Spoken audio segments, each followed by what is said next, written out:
Mes parents ont donné 200 000 $ à mes frères et sœurs, m'ont exclu. Puis ils sont venus me supplier quand je suis devenu prospère. Salut, je m'appelle Michael, j'ai 27 ans. Je suppose que toute ma vie, j'ai été celui qu'on ne remarquait pas. J'ai 2 frères et sœurs, ma grande sœur Sarah et mon petit frère Chris, et dire qu'ils ont toujours été les enfants prodiges serait un euphémisme. C'était comme s'ils ne pouvaient jamais rien faire de mal aux yeux de mes parents. Pendant ce temps, moi, j'étais juste, là, je suppose. En grandissant, Sarah était l'élève parfaite, toujours des A+, impliquée dans toutes sortes d'activités scolaires, puis elle est partie dans une université de l'Ivy League. Mes parents en étaient obsédés. Je te jure, dès le jour où elle a reçu sa lettre d'admission, ils n'ont pas cessé de parler de combien ils étaient fiers. Ils lui ont organisé une énorme fête, invité toute la famille et les amis. C'était comme si on célébrait un deuxième Noël juste pour la réussite scolaire de Sarah. Chris, de son côté, n'avait même pas besoin d'essayer. Tout lui tombait dessus sans effort. Il a suivi les traces de Sarah et est entré dans un programme prestigieux de master. Mes parents ont tout pris en charge pour lui aussi, les frais de scolarité, le déménagement, un nouvel ordinateur portable, tout. Et puis il y avait moi. Je n'ai pas été accepté dans une université de l'Ivy League. Je suis allé dans une université d'État. C'était une bonne école, mais je sentais bien que ce n'était pas quelque chose dont mes parents allaient se vanter comme ils le faisaient pour Sarah et Chris. Quand je leur ai annoncé mon admission, ils ont hoché la tête et dit quelque chose comme « C'est super, Michael ». Mais je pouvais sentir que leur cœur n'y était pas. Pas de fête, rien. J'ai eu de la chance si on a commandé quelque chose à manger ce soir-là. J'ai essayé de ne pas laisser ça me toucher. Mais plus je vieillissais, plus je voyais clairement à quel point les choses étaient différentes pour moi. Ce n'était pas seulement l'attention, c'était l'argent aussi. Par exemple, le mariage de Sarah, 200 000 $. Sans blague. Mes parents ont mis le paquet. Le lieu, le traiteur, la robe, tout. Ils ont traité ça comme l'événement du siècle. Ils ont même fait venir de la famille d'un autre État. Pour Chris, ils ont payé l'intégralité de son master et l'ont aidé à payer son loyer jusqu'à ce qu'il puisse se débrouiller. Emily, la plus jeune, n'a même pas eu à s'inquiéter des prêts étudiants. Ils les ont tous réglés pour elle. Mais moi, quand j'ai commencé ma carrière et que j'avais besoin d'outils indispensables pour travailler, j'ai demandé à mes parents un coup de pouce. Ils m'ont donné 7 000 $. Alors oui, 7 000 $, c'est beaucoup d'argent.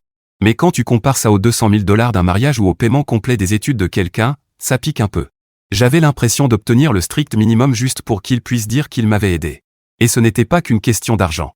C'était aussi qu'à chaque fois qu'on se retrouvait en famille, je me sentais comme l'intrus. Au dîner, toutes les conversations tournaient autour du job prestigieux de Sarah ou du dernier accomplissement de Chris. Ils parlaient de leurs vacances, de leur rénovation, ou de la prochaine chose coûteuse qu'ils prévoyaient. Pendant ce temps, j'étais juste là, à manger en silence, cherchant quelque chose à ajouter. Mais franchement, qu'est-ce que j'allais dire? Hey, j'ai terminé un gros projet au travail et je paie encore ma voiture. On aurait dit que mes réussites n'avaient aucune importance comparée aux leurs. Je me souviens d'un dîner en particulier, il y a peut-être un an. On était tous à table, et comme d'habitude, la conversation a fini par dériver sur les prochaines vacances de Sarah. On part en Europe pour quelques semaines. C'est tellement agréable que maman et papa puissent nous aider avec les dépenses, dit-elle en sirotant son verre comme si ce n'était rien. Chris a enchaîné en parlant de certaines dépenses de son mariage que mes parents avaient aussi couvertes. Je ne sais pas ce qu'on aurait fait sans ces 200 000 $, honnêtement, dit-il, le plus naturellement du monde. Et puis il y avait Emily, riant du fait que les hausses de frais de scolarité ne l'avaient jamais concernée puisque mes parents avaient tout payé. Je fixais mon assiette, mais leurs mots me perforaient le crâne. Ce n'était pas que l'argent. Ils avaient tous eu leur avenir servi sur un plateau.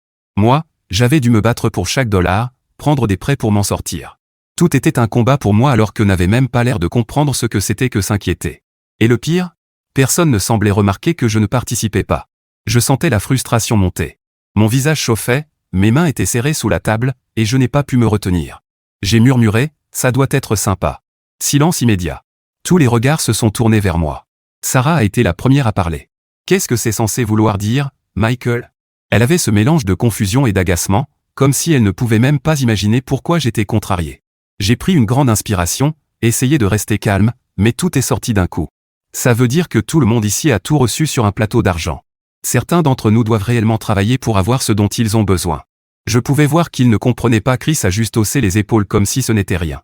Michael, tu joues toujours la victime, dit-il avec son petit sourire. Papa et maman t'ont aidé pour tes outils de travail, non? Et là, ça m'a touché. Oui, ils m'avaient donné 7 000 $, mais comparé à ce qu'ils avaient fait pour Sarah et Chris, ça ressemblait à des miettes. Oui, ils m'ont aidé. Mais 7 000 $ contre des centaines de milliers? Ce n'est pas pareil, et tu le sais. Ma mère a essayé d'apaiser les choses, comme toujours. Michael, on pensait que c'est ce dont tu avais besoin. On a toujours essayé d'être équitable. Mais comment 7 000 $ sont censés être équitables quand vous donnez des centaines de milliers aux autres? Je ne pouvais pas cacher l'amertume dans ma voix. Équitable? Vous trouvez ça équitable? Vous leur avez tout donné. Vous avez pavé leur route. Moi, j'ai dû construire la mienne brique par brique. La conversation a dégénéré. Chacun essayait de se défendre, de me faire passer pour quelqu'un d'exagéré. Tu en fais tout un plat, dit mon père en secouant la tête. On t'a donné ce dont tu avais besoin. Besoin? Non. Il m'avait donné le minimum. C'est ça qui faisait le plus mal. Il ne se souciait pas de ce que je voulais, seulement de ce qui suffisait à me faire taire. Je n'en pouvais plus. Je me suis levé, ma chaise raclant fort sur le sol, et j'ai quitté la pièce sans un mot. Leur voix résonnait derrière moi alors que je franchissais la porte, mais je ne me suis pas retourné. J'en avais fini d'être celui qu'on oublie, celui qui reçoit les restes. Quand j'ai quitté la maison ce soir-là, j'étais furieux. Je crois que je n'ai jamais été aussi en colère. Je sentais mon cœur battre à tout rompre, comme s'il voulait s'échapper de ma poitrine. Chaque pas dans l'allée me donnait l'impression que le monde se refermait sur moi. Je ne savais même pas où j'allais. Je savais juste que je devais m'éloigner. Très loin. Il était tard, probablement près de 22 heures, et les rues étaient silencieuses. Tu sais, ce silence étrange où tout semble un peu trop immobile. Oui. C'était ça. La seule chose qu'on entendait, c'était mes pas sur le trottoir. Je n'avais pas mon téléphone à la main, pas d'écouteurs. Je n'étais pas d'humeur à me distraire. J'avais besoin de réfléchir. En marchant, les scènes du dîner repassaient en boucle dans ma tête. Le visage suffisant de Chris, les questions condescendantes de Sarah. On aurait dit qu'ils vivaient tous dans une bulle de privilèges sans se rendre compte à quel point c'était étouffant pour moi. Ils vivaient dans leur petit monde parfait, et moi j'étais juste l'étranger derrière la vitre. Plus j'y pensais, plus j'étais frustré. Je me demandais sans arrêt, pourquoi je n'ai pas dit plus? Pourquoi je ne les ai pas vraiment remis à leur place? Mais ensuite, j'ai compris que peu importe ce que j'aurais dit, ça n'aurait rien changé. C'était comme parler à un mur. Ils avaient leur version de l'histoire, et j'avais la mienne. Et ces deux versions n'allaient jamais se rejoindre. Je me suis retrouvé à marcher jusqu'à un parc où j'allais souvent quand j'étais enfant. Ce n'était pas loin de la maison, peut-être 15 minutes à pied. Il y avait un vieux banc près de l'aire de jeu, un peu caché dans un coin derrière quelques arbres. C'était ce genre d'endroit où tu vas quand tu as juste besoin de disparaître un moment, et c'était exactement ce dont j'avais besoin. Je me suis assis, le dos appuyé contre le bois froid, et j'ai levé les yeux vers le ciel. C'était une de ces nuits claires où l'on peut voir toutes les étoiles. Normalement, ça m'apaise, mais ce soir-là, ça n'a rien changé. Tout ce que je pouvais penser, c'était à quel point tout était injuste, à quel point j'avais passé ma vie à essayer d'être à la hauteur, seulement pour finir avec des miettes pendant que mes frères et sœurs recevaient tout sur un plateau d'argent.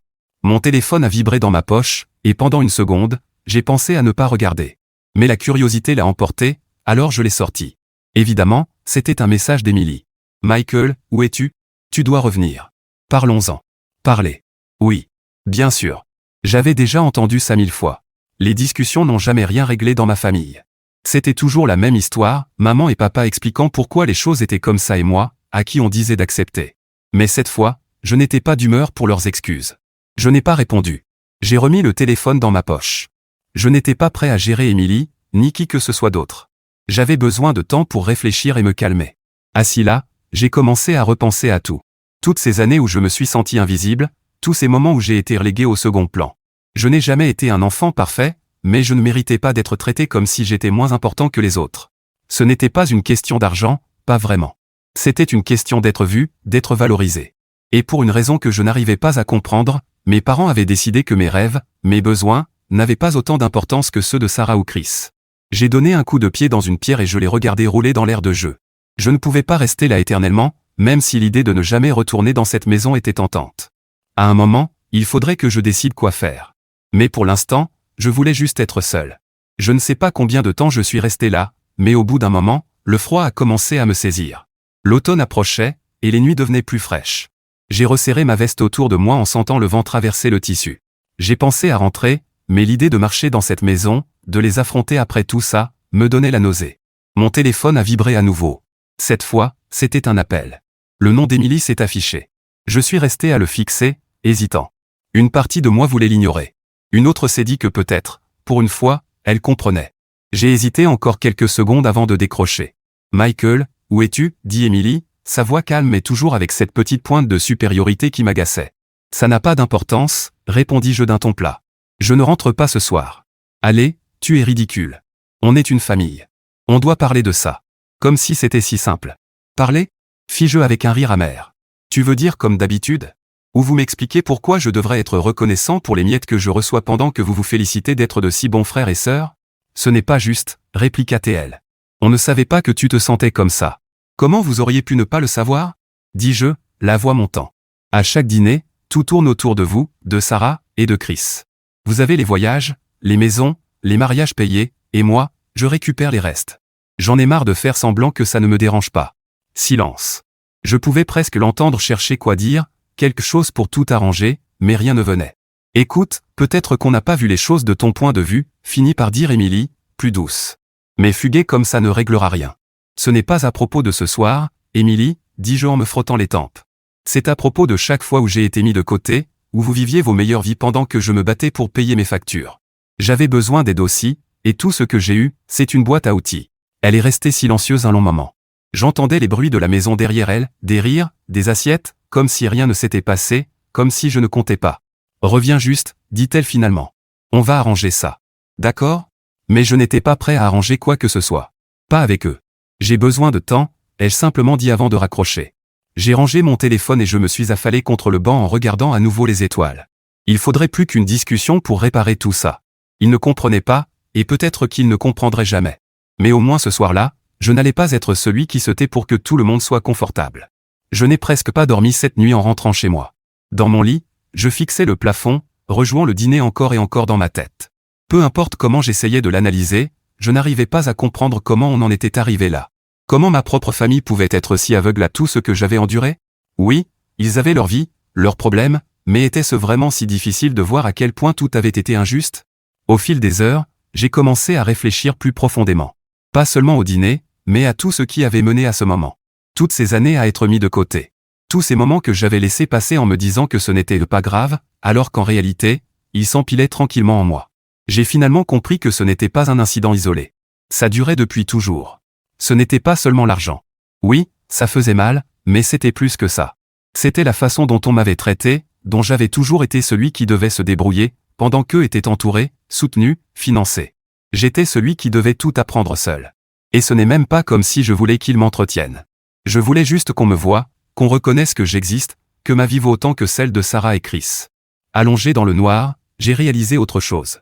Je n'étais plus vraiment en colère. J'étais encore frustré, mais la rage avait quitté mon corps. À la place, il restait une fatigue immense. J'étais juste épuisé. Épuisé de me battre pour avoir une place dans une famille qui avait décidé depuis longtemps que je ne comptais pas autant que les autres. Je ne sais pas à quelle heure je me suis finalement endormi. Mais au réveil, tout semblait un peu plus clair. Pas plus facile. Juste plus clair. Je savais que rien n'allait changer si moi, je ne changeais rien. Ils n'allaient pas se réveiller un matin en réalisant soudain à quel point ils avaient été injustes. C'était à moi de leur faire comprendre. Le problème, c'était comment. Je ne savais même pas par où commencer. Une partie de moi voulait simplement couper les ponts et continuer ma vie. Mais au fond, je savais que ce n'était pas la solution.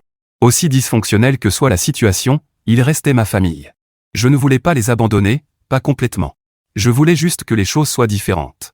Ce matin-là, je suis resté assis longtemps au bord de mon lit, regardant la rue vide en bas de ma fenêtre. Il était tôt, à peine 7 heures, et tout était calme, immobile.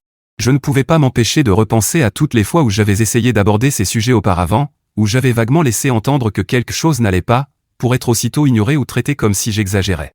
Mais je n'exagérais pas. Je n'avais juste jamais eu la chance de tout poser clairement devant eux. C'est là que ça m'a frappé, la seule façon pour eux de comprendre, c'était que je leur montre, noir sur blanc. Je devais leur exposer les faits d'une manière impossible à ignorer ou à contredire. Les chiffres ne mentent pas vrai? Je ne savais pas s'ils m'écouteraient, mais au moins, ils ne pourraient plus me dire que j'étais jaloux ou dramatique comme ils l'avaient fait tant de fois. J'ai passé le reste de la matinée à fouiller dans de vieux dossiers, des emails, des relevés bancaires, tout ce qui pouvait m'aider à appuyer mes propos. J'avais les reçus des outils que mes parents m'avaient aidé à acheter, mais je savais qu'ils avaient aidé Sarah et Chris avec beaucoup plus, pendant des années. J'ai commencé à tout trier, à organiser chaque document en petits tas qui racontait l'histoire que j'essayais de raconter depuis des années. Ce n'était pas facile. Rouvrir ces vieux documents, c'était comme rouvrir de vieilles blessures. J'ai retrouvé des emails où mes parents promettaient de l'argent à Sarah pour l'achat de sa maison, puis un message de mon père me disant qu'il ne pouvait pas vraiment m'aider pour mon loyer parce qu'ils avaient déjà beaucoup donné à Sarah cette année-là. Ça m'a fait mal. Vraiment mal. Mais ça m'a aussi renforcé. Ce n'était pas dans ma tête. J'avais la preuve sous les yeux. Pendant que je travaillais, mon téléphone a vibré plusieurs fois. Encore des messages d'Émilie, probablement en train d'essayer de me convaincre de parler. Je n'ai pas répondu. Je n'étais pas prêt à parler. Je devais d'abord être prêt, et ce n'était pas le cas. J'ai travaillé toute la journée. Quand j'ai enfin terminé, il était déjà tard dans l'après-midi, et j'étais vidé, mentalement et émotionnellement. Mais j'avais quelque chose de concret maintenant, quelque chose que je pourrais poser devant eux et dire, voilà. Voilà ce que j'endure. Voilà pourquoi je suis en colère. C'était une sorte de petite victoire, mais pas une victoire agréable. Plutôt un bokeh, maintenant vous ne pouvez plus faire semblant. Je savais que ce ne serait pas facile et qu'ils se mettraient sûrement sur la défensive, surtout Sarah. Elle avait toujours agi comme si tout ce qu'elle recevait lui était dû. Mais j'étais prêt cette fois. Je me suis laissé tomber contre le dossier de ma chaise en regardant la pile de papier devant moi. Pour la première fois depuis longtemps, j'avais l'impression de reprendre le contrôle. Je n'étais plus juste passif, à laisser les choses se dérouler comme elles venaient. Je prenais les rênes. Il ne restait plus qu'à décider quand et comment les confronter. Je ne voulais pas le faire par téléphone ou par message. Il fallait que ce soit en face. Mais l'idée de m'asseoir à nouveau avec eux après ce qui s'était passé au dernier dîner me retournait l'estomac. Ce serait extrêmement gênant, mais nécessaire. Je savais qu'ils prévoyaient un autre dîner de famille bientôt, pour l'anniversaire d'Émilie. Pas idéal. Qui veut gâcher un anniversaire? Mais honnêtement, quand est-ce qu'il aurait existé un moment parfait pour tout ça? Jamais. Et je n'allais pas attendre encore un an en espérant que les choses changent par miracle. Alors voilà, c'était décidé. Je les confronterai au dîner d'anniversaire d'Émilie. Ce ne serait pas joli à voir, et certainement pas facile, mais je n'allais plus être celui qu'on oublie. Quand le jour du dîner est arrivé, j'étais nerveux. J'avais tout préparé, chaque document, chaque preuve de la façon dont mes parents avaient favorisé Sarah et Chris au fil des années. Mais savoir que j'allais entrer dans une situation tendue, inconfortable, et probablement explosive, ça me nouait le ventre. Je ne voulais pas gâcher l'anniversaire d'Émilie, mais il n'y aurait jamais de bon moment pour ça. Il fallait que ça arrive, et vite. Je suis arrivé un peu en avance chez mes parents, surtout pour me donner le temps de respirer. Quand je suis entré, tout semblait normal, comme si rien ne s'était passé quelques jours plus tôt. Maman s'activait dans la cuisine, finissant le repas, et papa était dehors, en train de faire griller quelque chose au barbecue comme toujours. Émilie était sur le canapé, le nez dans son téléphone, totalement inconsciente de ce qui allait arriver. Elle leva la tête en me voyant et me sourit. « Hey, Michael. Ça va ?» demanda-t-elle comme si tout était normal. « Oui, ça va », répondis-je, essayant de stabiliser ma voix. Mais ça n'allait pas du tout. Mon cœur battait tellement vite que j'avais l'impression qu'il allait exploser. Le dossier sous mon bras me brûlait presque. Mais je devais tenir bon. Sarah et Chris arrivèrent peu après, riant et discutant comme si rien ne s'était passé non plus. Ils étaient incroyables. Ils avaient cette capacité à continuer leur vie comme si de rien n'était. Pendant que moi, je trimballais ce poids depuis des années, prêt à éclater. On s'est installé pour manger, et pendant une vingtaine de minutes, tout était comme d'habitude. Maman me demanda des nouvelles du travail. Sarah parla de ses prochaines vacances. Chris fit une blague sur le coup des mariages. Je mangeais à peine. J'attendais le moment juste. Et puis il est arrivé. Après le repas, quand tout le monde s'est mis au dessert, j'ai posé ma fourchette et j'ai pris une grande inspiration. Je dois vous parler de quelque chose, ai-je dit, ma voix sonnant beaucoup plus assurée que je ne le ressentais vraiment. Tous les regards se sont tournés vers moi, intrigués. Papa a levé un sourcil. Qu'est-ce qu'il y a, Michael? J'ai ouvert le dossier et sorti la première pile de documents. J'ai beaucoup réfléchi à ce qui s'est passé l'autre soir, et je me suis rendu compte que je ne vous avais jamais vraiment tout expliqué. Je traîne ça depuis des années, et il est temps que je vous montre pourquoi je me sens comme ça. Maman a eu l'air préoccupée en voyant les papiers. Michael, est-ce qu'on peut juste profiter de la soirée? C'est l'anniversaire d'Émilie. Je sais, les jeux coupés, refusant de la laisser me culpabiliser. Et je suis désolé, mais il n'y aura jamais de bon moment pour faire ça. J'ai besoin que vous m'écoutiez. Je me suis levé, suis allé au salon et j'ai branché mon ordinateur à la télévision. Je sentais les regards peser sur moi alors que je naviguais dans les dossiers et que j'ouvrais la présentation que j'avais passé des jours à préparer. Ce n'était rien d'extraordinaire, juste un diaporama avec des chiffres, des dates, et des photos des documents. La première diapositive était simple, un tableau comparant ce que mes parents avaient dépensé pour chacun de nous en matière d'éducation. Le nom de Sarah trônait en haut, puis Chris, puis Émilie. Mon nom était tout en bas, accompagné d'un chiffre ridiculement bas comparé au leur. « C'est quoi ça ?» demanda Chris en se penchant. « C'est ce que je vis depuis toujours », répondis-je, essayant de garder mon calme malgré mes mains tremblantes. « Voilà combien vous avez dépensé pour les frais de scolarité de Sarah. » Puis, j'ai cliqué sur la diapositive suivante, et ça, c'est combien vous avez dépensé pour le master de Chris. Encore un clic. Et voici ceux d'Émilie, tous ces prêts étudiants entièrement payés. Je me suis arrêté un moment, laissant les chiffres s'imprimer dans leur esprit. Sarah et Chris se sont échangés un regard mal à l'aise, mais personne n'a encore parlé. Et ça, ai-je dit en passant à la dernière diapositive, c'est ce que vous m'avez donné. 7 000 $ pour des outils. C'est tout. Pas d'aide pour les études. Pas d'apport pour une maison. Pas de fonds pour un mariage. Juste 7 000 $. La pièce est restée silencieuse. Je pouvais voir leur cerveau tourner à plein régime pendant qu'ils digéraient les chiffres. Maman avait l'air au bord des larmes, et papa fronçait les sourcils, visiblement pas ravi de la tournure que ça prenait. « Michael, commença maman. Je l'ai interrompu immédiatement. Je ne dis pas que vous ne m'avez jamais aidé, ai-je dit en essayant de rester calme. Mais vous ne pouvez pas me dire que c'est équitable. Regardez la différence. Vous leur avez donné tout ce dont ils avaient besoin pour réussir, et moi, j'ai eu les restes. Papa a poussé un soupir en se renfonçant dans sa chaise, les bras croisés. On t'a donné ce dont tu avais besoin, Michael. Tu n'as jamais demandé d'aide pour l'école. Je n'ai pas demandé parce que je savais que vous n'alliez pas proposer, ai-je répliqué. Et je ne devrais pas avoir à mendier pour recevoir le même soutien que Sarah et Chris. Vous leur avez tout donné. Sans même y réfléchir. Sarah, jusque-là silencieuse, a enfin pris la parole. Michael, pourquoi tu ramènes ça maintenant? On ne savait pas que tu te sentais comme ça. Parce qu'à chaque fois que j'ai essayé d'en parler, vous m'avez tous ignoré, ai-je dit, la frustration montant dans ma voix. À chaque fois que je suggérais que peut-être les choses n'étaient pas si équitables que vous le pensiez, on me disait que j'étais dramatique ou que je devrais être reconnaissant pour ce que j'avais.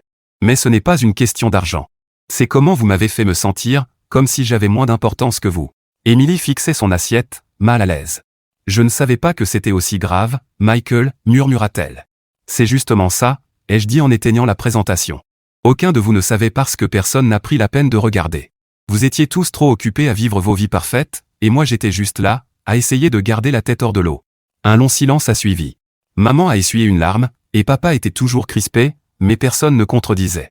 Pour la première fois, j'ai eu l'impression que peut-être, juste peut-être, il commençait à comprendre.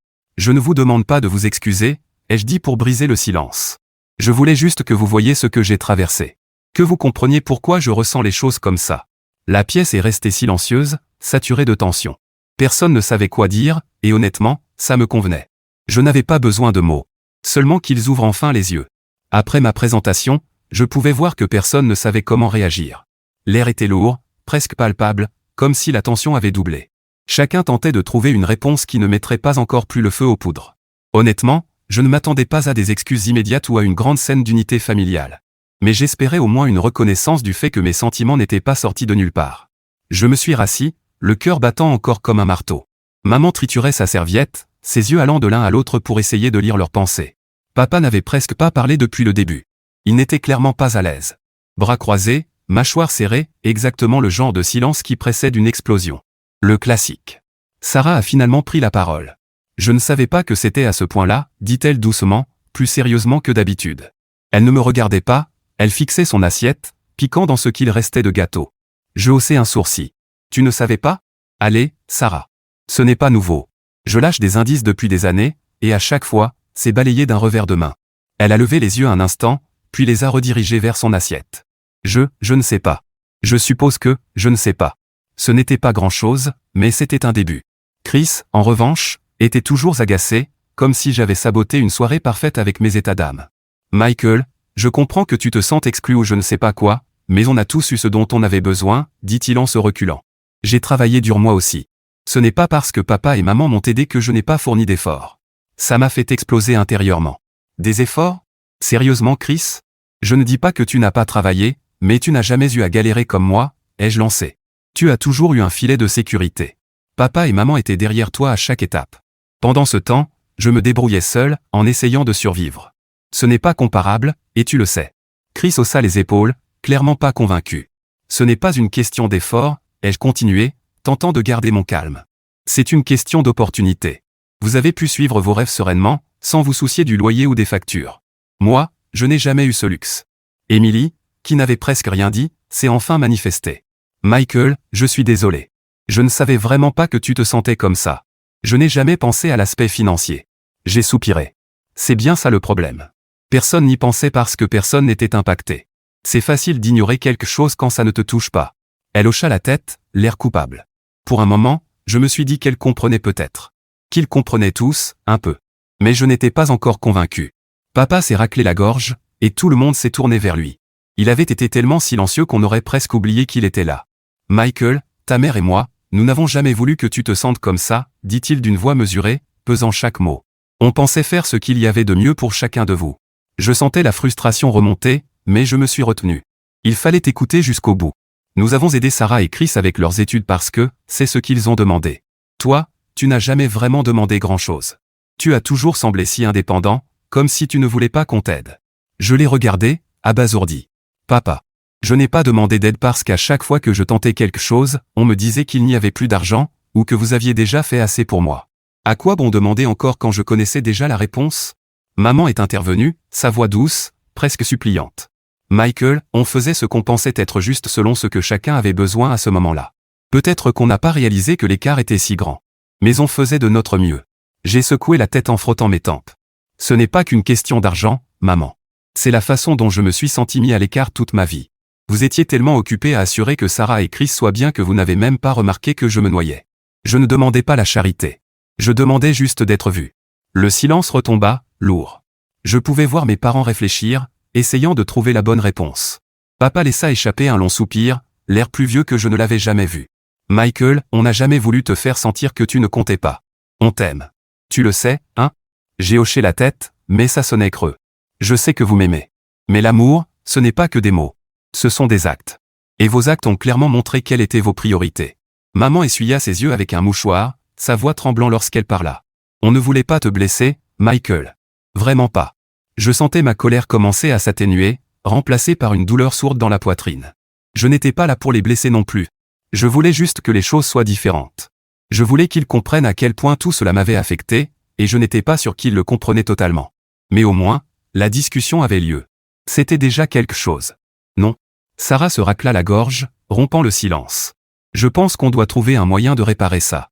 Ce n'est pas juste que Michael ait été mis de côté, et on ne peut pas ignorer ça. Chris hocha la tête, même s'il n'avait pas l'air ravi. Ouais. On peut peut-être trouver une solution.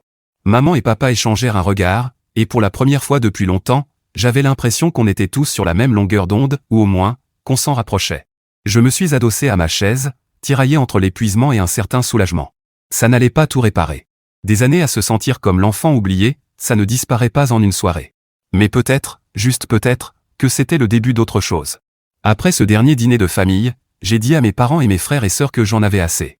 Que j'étais fatigué d'être l'arrière-pensée, celui qui devait toujours se contenter de moins pendant que recevait plus.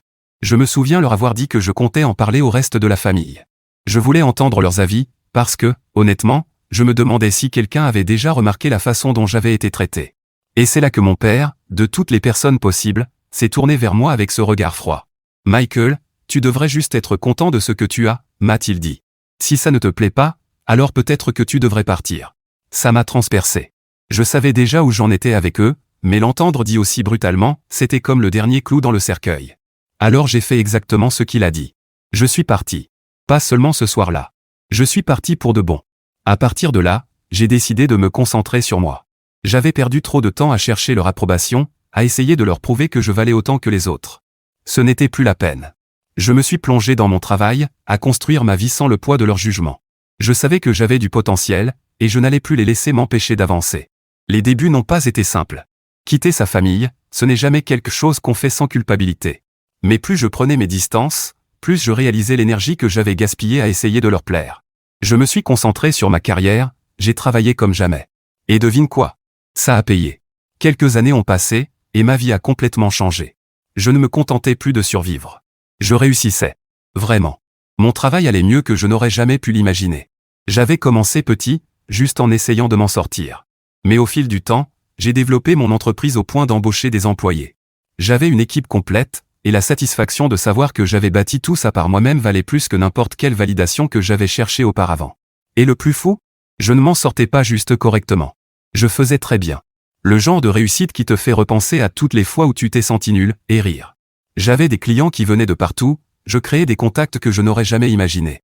D'une certaine manière, m'éloigner de ma famille m'avait poussé à prouver que je pouvais réussir sans eux. Puis, alors que je m'installais dans cette nouvelle vie, j'ai reçu un appel. C'était ma mère. On ne s'était presque pas parlé depuis mon départ. Mon téléphone a vibré, son nom s'est affiché. J'ai hésité à décrocher, mais quelque chose en moi a dit oui. « Michael, il faut qu'on se voie », dit-elle d'une voix plus douce que dans mes souvenirs.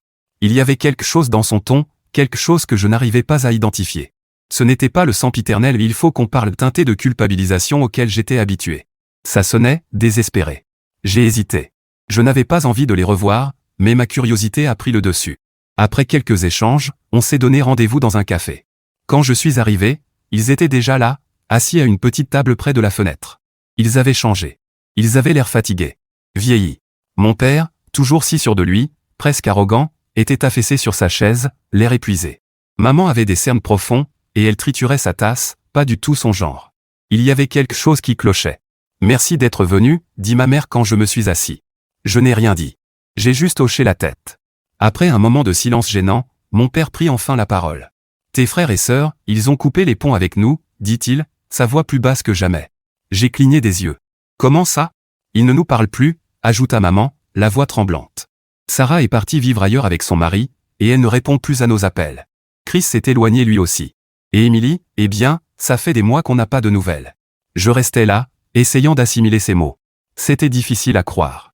Sarah, Chris et Emily avaient toujours été les enfants prodiges, ceux qui ne faisaient jamais de vagues, ceux qui étaient adorés sans condition. Et maintenant, ils étaient partis. On a du mal, Michael, continua maman. Sans eux, on galère vraiment. Financièrement, émotionnellement, tout. Voilà. La vraie raison du rendez-vous. Ils avaient besoin d'aide. Je me suis adossé à ma chaise, un mélange étrange d'émotions tourbillonnant en moi. Une partie de moi y voyait un retour de karma. Ces mêmes parents qui m'avaient mis de côté pendant des années, venaient maintenant vers moi, parce que leurs favoris les avaient abandonnés. L'ironie était parfaite. Mais je n'en retirais pas la satisfaction imaginée. Je ne me disais pas bien fait. Je me sentais juste fatigué. Fatigué du drame. Fatigué du passé. Fatigué de toujours devoir prouver ma valeur. Qu'est-ce que vous attendez de moi? Ai-je finalement demandé d'une voix calme. On espérait que, tu pourrais nous aider, dit mon père en évitant mon regard. On sait que les choses n'ont pas été simples entre nous, mais, on traverse une période difficile. Surtout financièrement. Et voilà. L'argent. J'aurais dû m'en douter. Je les ai regardés, me demandant s'ils réalisaient à quel point tout cela était absurde. Les mêmes personnes qui m'avaient dit d'être contents avec ce que j'avais venaient maintenant me demander de les aider, parce que leurs enfants chéris les avaient abandonnés? Je ne sais pas, ai-je répondu honnêtement. Vous m'avez clairement montré il y a quelques années que je n'étais pas votre priorité. Et maintenant vous me demandez de vous aider parce que Sarah et Chris ne veulent plus? Ils échangèrent un regard, et pendant un instant, j'ai vu quelque chose que je n'avais jamais vu chez eux. Le regret. On sait qu'on a mal agi, Michael, dit ma mère doucement. On aurait dû te traiter mieux. On ne s'en rend compte que maintenant. Je n'ai rien dit. Je ne savais pas quoi dire. Une partie de moi voulait leur pardonner. Jouer les adultes responsables, généreux. Mais une autre partie de moi, celle qui avait passé des années à se sentir invisible, n'était pas prête à lâcher toute cette douleur. Je vais y réfléchir, ai-je dit en me levant. Mais je ne promets rien. En quittant le café, j'ai pris conscience d'une chose. Je ne leur devais plus rien. Plus maintenant.